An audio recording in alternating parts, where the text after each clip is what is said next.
साथियों नमस्कार। उम्मीद करते हैं कि आप सभी लोग बिल्कुल स्वस्थ, मस्त और तंदुरुस्त होंगे। आज हम आपके लिए लेकर आए हैं बहुत ही शानदार और कमाल का सेशन, और जिसका नाम है साथियों ड्रीम्स यानी सपने। आज हम आपसे बात करने वाले हैं सपनों को लेकर।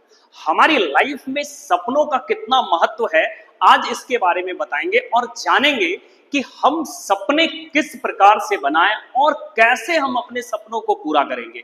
आज इस विषय में हम आपसे बात करने वाले हैं। बहुत ही शानदार और जबरदस्त सेशन होने वाला है साथियों, तो बिल्कुल शुरू से अंत तक बने रहिएगा। तो आइए, आप सभी लोगों का स्वागत है, वेलकम है साथियों इस ड्रीम सेशन में। ड्रीम यानी सपने। आज हम सपनों को लेकर आपसे बात करने वाले हैं। सबसे पहले जानते हैं कि क्या है आपके सपने, क्योंकि साथियों यदि आप इस दुनिया में हैं और आपके पास सपने नहीं हैं तो इस दुनिया में होना या ना होना बेकार है। लाइफ में यदि कुछ बड़ा करना है, कुछ बेहतर करना है, कुछ अच्छा करना है तो उसके लिए ड्रीम होना चाहिए। यदि आप ड्रीम बनाते हैं तभी आप लाइफ में बहुत बड़ा कुछ कर जाते हैं। तो आपसे मेरा सवाल है कि आपके ड्रीम क्या है, आपके सपने क्या हैं। बहुत सारे दोस्त होंगे हमारे, बहुत सारे लोग जिनके सपने हो सकते हैं कि एक शानदार टू व्हीलर परचेज करने की होगी, यानी एक शानदार टू व्हीलर चाहते हैं। कुछ लोग जो है एक बहुत ही शानदार फोर व्हीलर चाहते हैं, यानी चार चक्के की गाड़ी चाहते हैं। वो अपने सपने बनाए हैं, ड्रीम बनाए हैं कि मुझे चार चक्के की गाड़ी चाहिए। किन्हीं का सपना होगा कि मुझे एक आलीशान घर चाहिए, मुझे बढ़िया बिल्डिंग चाहिए, बढ़िया घर चाहिए। यानी हर लोग के अलग अलग सपने होंगे। किन्हीं का सपना होगा देश विदेश का टूर करना है, देश विदेश का सैर करना है। यानी साथियों यहाँ पे जितने लोग सुन रहे हैं, कहीं ना हर लोगों के अलग अलग सपने होंगे, अलग अलग ड्रीम होंगे, है ना। किन्हीं का ड्रीम होगा कि हम देशों का यात्रा करें, किन्हीं का ड्रीम होगा कि हम एक बेहतर यूट्यूबर बने, किन्हीं का ड्रीम होगा कि हम बेहतर ट्रेनर बने, किन्हीं का ड्रीम होगा कि हम बेहतर इनकम कर पाए, किन्हीं का ड्रीम हो कि हमारे पास बेहतर कार बाइक्स होने चाहिए। यानी हर लोगों के अलग अलग ड्रीम होते हैं, हर लोगों के अलग अलग सपने होते हैं। यदि सपने हैं तो सवाल आता है कि उन सपनों को हम कैसे पूरा करेंगे। यदि आपके पास सपने हैं, आपके पास ड्रीम है, तो अगला सवाल है कि आप इन सपनों को कैसे पूरा करेंगे। वो क्या है जो आपके सपनों को पूरा करने में आपकी मदद करती है। क्या सपने सोकर पूरे किए जा सकते हैं? बिल्कुल नहीं, सपने सोकर पूरे नहीं किए जा सकते। सपनों के लिए हमें कड़ी मेहनत, कड़ी परिश्रम करने की आवश्यकता होती है, उसकी प्लानिंग करने की आवश्यकता होती है। तो आइए जानते हैं कि आखिर सपने कैसे पूरे होते हैं, ड्रीम कैसे पूरे होते हैं, उसके विषय में हम जानते हैं साथियों। यदि आपको ड्रीम पूरे करने हैं, सपने पूरे करने हैं, तो साथियों सबसे पहले आपको लक्ष्य बनाना पड़ेगा। यदि आपके पास लक्ष्य नहीं होगा तो सफलता नहीं मिलेगी। अर्जुन बहुत बड़ा धनुधर बन पाए कब? जब उनके पास उनके लक्ष्य थी, यानी वो चिड़िया की आंख। साथियों इतना बड़ा पेड़, उस बड़े और घने पेड़ में इतनी छोटी चिड़िया, और उस छोटी चिड़िया की इतनी छोटी आंख, वो अर्जुन का लक्ष्य था। और इसीलिए उस लक्ष्य को भेद कर वो सबसे बड़े धनुधर बने मेरे साथियों। तो जाहिर सी बात है कि यदि आपको भी आपके ड्रीम पूरे करने हैं तो आपके पास भी क्या होने चाहिए? लक्ष्य होने चाहिए, आपके पास भी एम होने चाहिए, तभी आप अपने सपनों को पूरा कर सकते हैं, यानी लक्ष्य होना कर। तो सवाल आता है कि कैसा लक्ष्य होना चाहिए। लक्ष्य जो है ना बिल्कुल स्मार्ट होना चाहिए। लक्ष्य स्मार्ट होना चाहिए, शानदार होना चाहिए। स्मार्ट कैसे है उसके बारे में हम आपसे बताते हैं। जैसे S फॉर होता है specific, M for measurable, A for होता है अचीवेबल, R फॉर रियलिस्टिक और T फॉर होता है टाइम बाउंड। यानी साथियों लक्ष्य जो आपका होना चाहिए वो बिल्कुल स्मार्ट होना चाहिए, है ना। SMART, स्मार्ट, यानी लक्ष्य आपका स्मार्ट होना चाहिए। आइए हम एक एक करके बात करते हैं कि हम अपने लक्ष्य को स्मार्ट कैसे बनाएंगे, अपने लक्ष्य को शानदार कैसे बनाएंगे, जबरदस्त कैसे बनाएंगे, उसके बारे में हम जानते हैं, ताकि हमारे सपने, हमारे ड्रीम पूरे हो सके। आइए सबसे पहले हम जानते हैं S फॉर स्पेसिफिक, यानी विशेष। आपका लक्ष्य जो है ना वो विशेष होना चाहिए। S फॉर स्पेसिफिक यानी विशेष। आपका लक्ष्य ऐसा होना चाहिए जिसमें कुछ ना कुछ विशेषता होनी चाहिए, कुछ ना कुछ खूबियां होनी चाहिए, क्योंकि बिना विशेषताओं का लक्ष्य का कोई फायदा नहीं है। तो लक्ष्य ऐसा बनाएं जिसमें कुछ विशेषता हो, कुछ विशेष हो। कुछ एग्जाम्पल से हम आपको समझाते हैं कि आखिर विशेष क्या है, कैसे है, उसके बारे में हम समझते हैं। साथियों, आप यहां पे देख रहे हैं एक टी शर्ट है जो किसी नॉर्मल कंपनी की है, जहां से कि आप 200, 250, 300 के आप टी शर्ट जो है ना परचेज करते हैं। ये भी टी शर्ट है, और एक टी शर्ट है साथियों एडिडास का, यानी ये दो टी शर्ट है। अब यहां पे आप डिसाइड खुद ब खुद करें कि इसमें विशेष कौन है, इसमें कौन ऐसा टी शर्ट है जो विशेष है, जिसकी कुछ ना कुछ क्या है, खूबी है ना। तो जाहिर सी बात है, आप सारे लोग कहेंगे कि ये एडिडास जो है इसमें विशेषता है, इसमें क्वालिटीज है, और इसकी कीमत भी इसलिए अधिक है।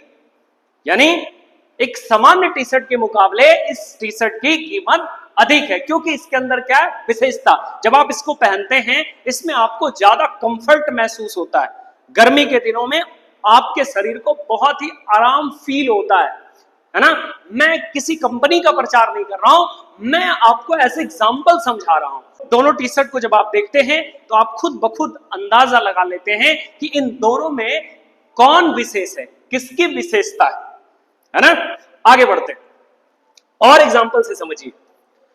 आपको यहां पे कार दिख रही होगी, मारुति सुजुकी की कार है, बहुत ही शानदार कार है। एक कार ये है, एक और कार है साथियों, एक है आपका मर्सिडीज। तो साथियों, यहां पे आप दो कार देख रहे हैं, एक मारुति सुजुकी की जिसकी कीमत लगभग 10 से 15 लाख के बीच है, और एक कार आप मर्सिडीज की देख रहे हैं जिसकी कीमत यहां पे लगभग 40-50 लाख से लेकर करोड़ों तक की। तो सवाल आता है कि दोनों में 5 लोग बैठेंगे, इसमें भी 5 लोग, इसमें भी 5 लोग, तो अंतर क्या है? क्या अंतर है कि इसका करोड़ों की कीमत है और ये 10 से 15 लाख के बीच में आ जाती है? आखिर अंतर क्या है? तो जब आप इस गाड़ी को परचेज करते हैं तो पहला नंबर आपका स्टेटस जो है, वो आपका लुक जो है, वो पहले ही बढ़ जाता है मेरे साथियों। किसी के दरवाजे पे जब आपकी मर्सिडीज रुकती है ना, तो समझ लीजिए कि वहां के लोग आपकी खातिरदारी में बड़े जोर शोर से जुड़ जाते हैं, है ना। पहला तो आपका स्टेटस ये बढ़ा देता है। दूसरी चीज है, जब आप इसमें बैठते हैं ना, काफी आपको कंफर्ट फील होता है, काफी आपको इसमें सेफ्टी फीचर्स मिलते हैं, बहुत सारी सुविधाओं से ये लैस होता है, जिसकी वजह से इसकी कीमत अधिक होती है, और इसीलिए ये कार विशेष है। तो ठीक आपका लक्ष्य भी इसी प्रकार का होना चाहिए, जिसमें कुछ ना कुछ क्या हो, विशेषता हो। क्लियर है? आगे बढ़ते हैं। अगला है मेजरेबल, यानी मापने योग्य। लक्ष्य ऐसा होना चाहिए जो मेजरेबल हो, यानी मापने योग्य हो, जिसमें गहराई हो, डेप्थ हो, है ना। यदि गहराई नहीं है लक्ष्य के अंदर तो वो लक्ष्य बेकार है मेरे साथियों। यदि मैं किसी गोताखोर को कहूं, या कोई गोताखोर है जिसे समुद्र में उतरना है, तो जाहिर सी बात है वो गहराइयों में जाना चाहता है, तभी वो मोतियां जो है ना वहां से ढूंढ कर निकालता है। यदि वो छिछले सागर में चला जाए, जहां पे बहुत ज्यादा समुद्र गहरी ना हो, तो शायद वो वहां जाना भी पसंद नहीं करेंगे, और यदि वो जाते भी हैं तो वहां कुछ मिलेगा भी नहीं, है ना। तो कहीं ना कहीं साथियों, गहराइयों में ही मोतियां पाई जाती है। तो साथियों, आपका लक्ष्य भी जो है ना बिल्कुल डेप्थ होना चाहिए, उस लक्ष्य के अंदर गहराई होनी चाहिए। क्लियर है?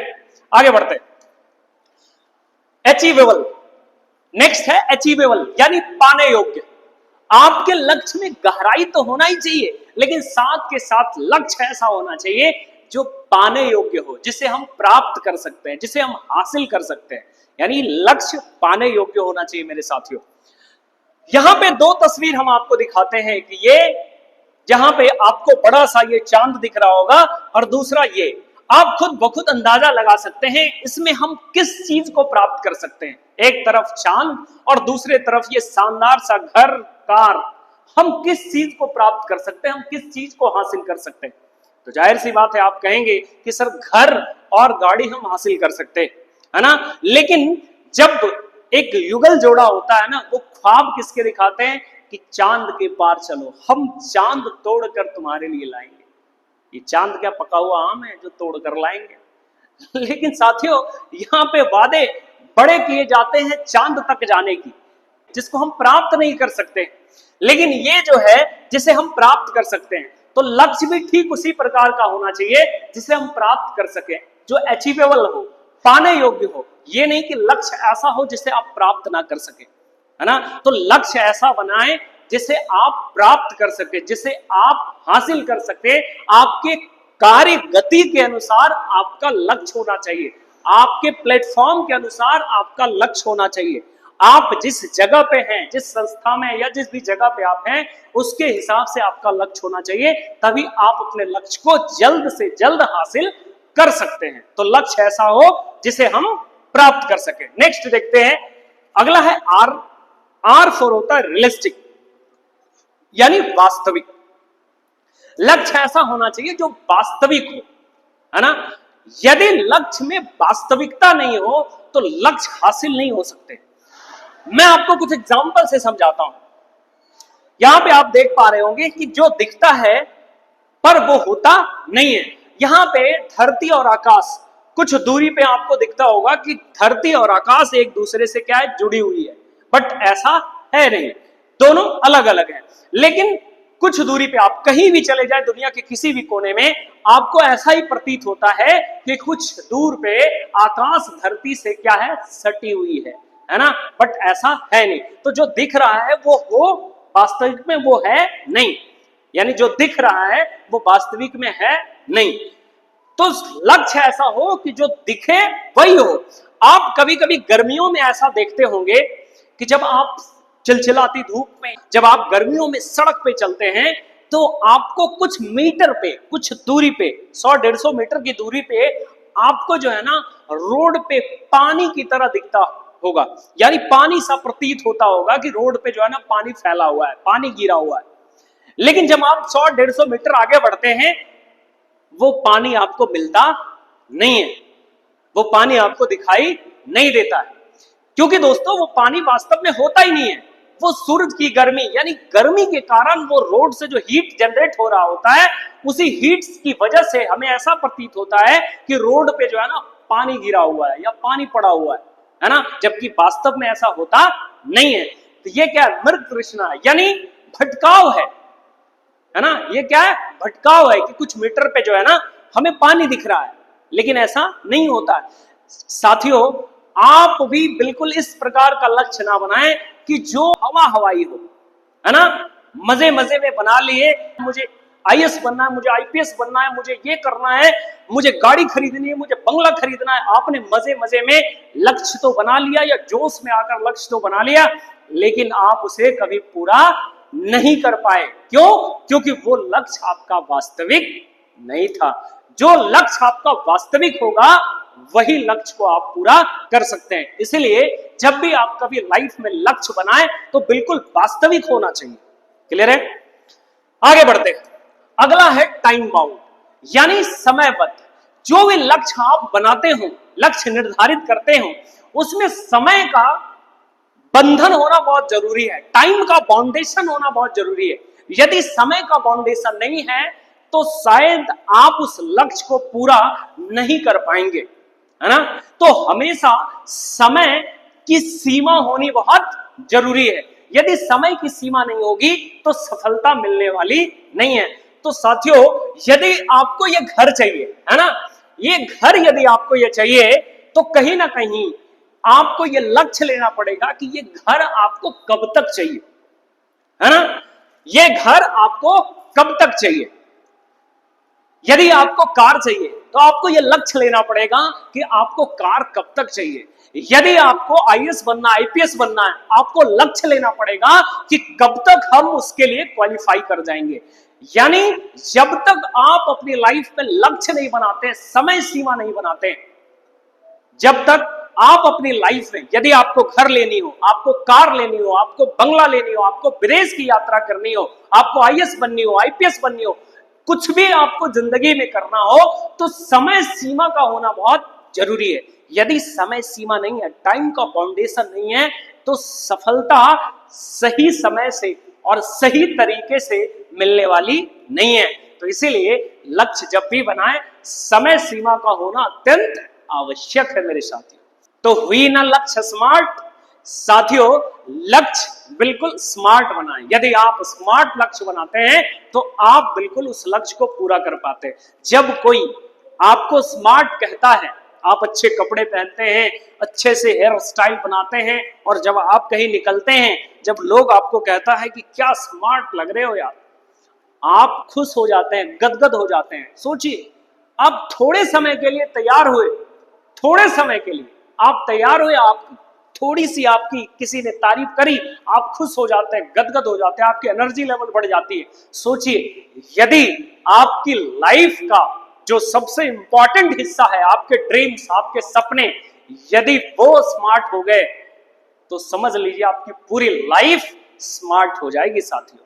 तो बहुत बहुत धन्यवाद, बहुत बहुत शुक्रिया, आपने इतने अच्छे तरीके से सुना, समझा। Thank you everyone. अपना अपना लक्ष्य बनाएं और अपने लक्ष्य को पूरा करने में जरूर लग जाए। Thank you everyone.